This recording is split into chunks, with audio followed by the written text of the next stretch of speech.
নমস্কার বন্ধুরা, সঙ্গীতার life cycle চ্যানেলে আপনাদের সকলকেই আরও একবার স্বাগত।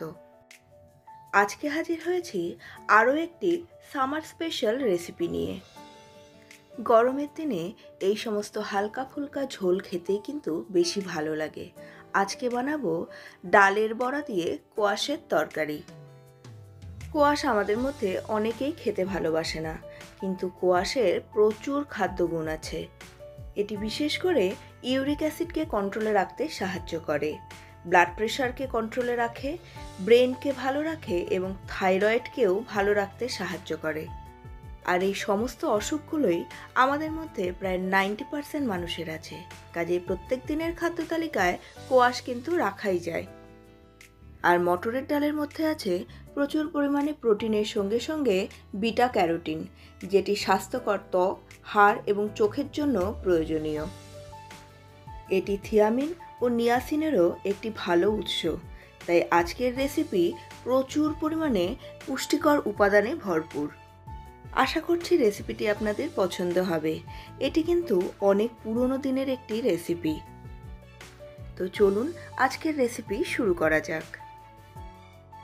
মটরের ডালটাকে 4 থেকে 5 ঘন্টার জন্য ভিজিয়ে রেখে দিয়েছিলাম। এর ফলে এটা আগের তুলনায় অনেকটাই বেশি ফুলে উঠেছে এবং নরম হয়ে গেছে। আপনারা মটরের ডালটাকে রাতেই ভিজিয়ে রাখতে পারেন। এরপর জল ঝরিয়ে একদম শক্ত করে এই ডালটাকে বেটে নিতে হবে। ডালটা বাটার সময় এর মধ্যে শুধুমাত্র কয়েকটা কাঁচা লঙ্কা দিয়ে দিয়েছি। জল ছাড়াই এটাকে কিছুক্ষণ ভালো করে ঘোরালেই দেখবেন একদম পেস্ট হয়ে যাবে। এই ডাল বাটার সময় এক্সট্রা করে জল দেবেন না, অল্প অল্প করে মেশিনটা ঘোরাবেন, তাহলেই দেখবেন ডালটা এই রকম বাটা হয়ে যাবে। এখানে জল দিলে ডালটা নরম হয়ে যাবে, সেক্ষেত্রে আর ডালের বড়াটা বানানো যাবে না।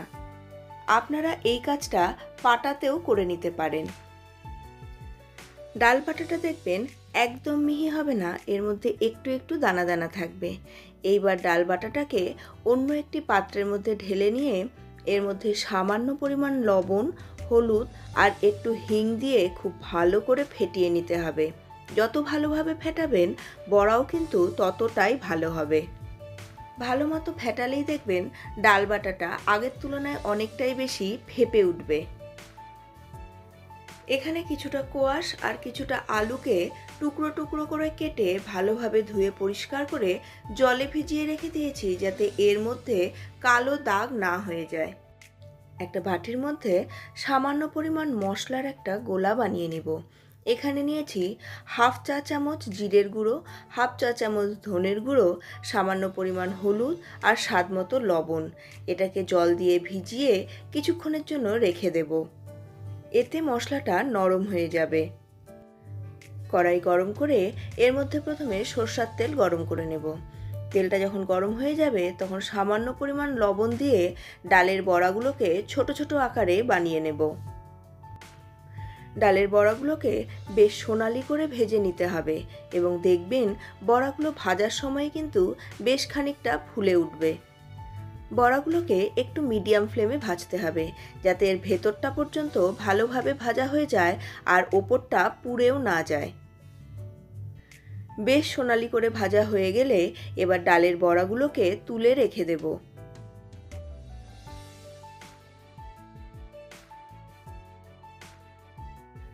কড়াইয়ে বাকি যে তেল থাকবে সেই তেলের মধ্যেই ফোড়নের জন্য দিয়ে দেব তেজপাতা, শুকনো লঙ্কা আর সামান্য পরিমাণ জিরা। এর মধ্যেই গোটা গরম মশলা, দারচিনি, লবঙ্গ ও এলাচ দিয়ে সামান্য নাড়াচাড়া করে প্রথমে কোয়াশটাকে দিয়ে দেব। কোয়াশটা দেওয়ার পর মিনিট খানেক নাড়াচাড়া করার পর এর মধ্যে টুকরো করে রাখা আলুগুলোকেও দিয়ে দেব। এবার এই দুটোকেই খুব ভালো করে ভেজে নিতে হবে। যেহেতু তেলের পরিমাণ কম আছে তাই গ্যাসের ফ্লেমটা বাড়িয়ে দেবেন না, লো টু মিডিয়াম করে খানিকক্ষণ সময় ধরে এটাকে ভাজতে হবে। সবজিটা যত ভালোভাবে ভাজা হবে এর মধ্যেকার কাঁচা গন্ধটাও তত তাড়াতাড়ি চলে যাবে এবং সবজি ভাজার একটা সুন্দর গন্ধ বেরিয়ে আসবে। সবজি ভালোভাবে ভাজা হলে তরকারির টেস্টও কিন্তু অনেকটাই বেড়ে যায়। সবজিগুলো ভাজা হয়ে গেলে এবার জলে ভিজিয়ে রাখা মশলাটা আর এর সঙ্গে 1 টেবিল চামচ আদা বাটা দিয়ে দেব। এবার আবার ভালো করে এগুলোকে কষিয়ে নিতে হবে যতক্ষণ না পর্যন্ত মশলাগুলো খুব ভালোভাবে ভাজা হয়ে যায়। মশলাগুলো ভালোভাবে কষানো হয়ে গেলে এবার এখানে দিয়ে দেব গরম জল। যে কোনো রান্নায় গরম জল ব্যবহার করলে রান্নার প্রসেসটা থামে না, যার জন্য রান্নার টেস্টও একটুও চেঞ্জ হয় না এবং রান্নাটাও খুব তাড়াতাড়ি হয়ে যায়। ঝোলটা যখন ভালোভাবে ফুটে উঠবে এবং আলু আর কোয়াশটা নরম হয়ে যাবে, তখন এর মধ্যে ভেজে রাখা ডালের বড়াগুলোকে দিয়ে ভালো করে মিশিয়ে নিতে হবে। ডালের বড়াগুলো দেওয়ার পরে আরও মিনিট 2 এটাকে হাই ফ্লেমে ফুটিয়ে নেব।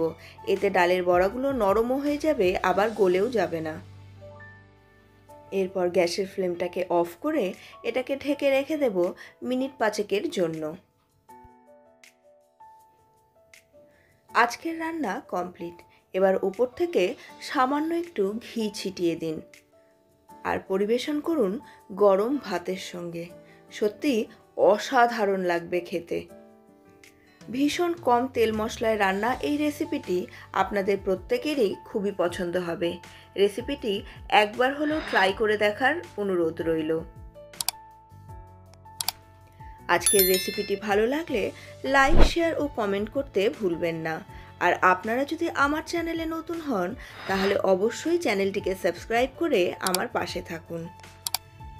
আর চ্যানেলটিকে সাবস্ক্রাইব করলে পাশের বেল বাটনের অলে ক্লিক করে দিন, তাহলে আমার প্রতিটি নতুন রেসিপির নোটিফিকেশন আপনাদের কাছে পৌঁছে যাবে সবার আগে। আপনাদের সঙ্গে দেখা হচ্ছে পরবর্তী আরও একটি সামার স্পেশাল রেসিপি নিয়ে। ততক্ষণের জন্য সুস্থ থাকুন, ভালো থাকুন এবং অবশ্যই রেসিপিটিকে ট্রাই করে দেখুন।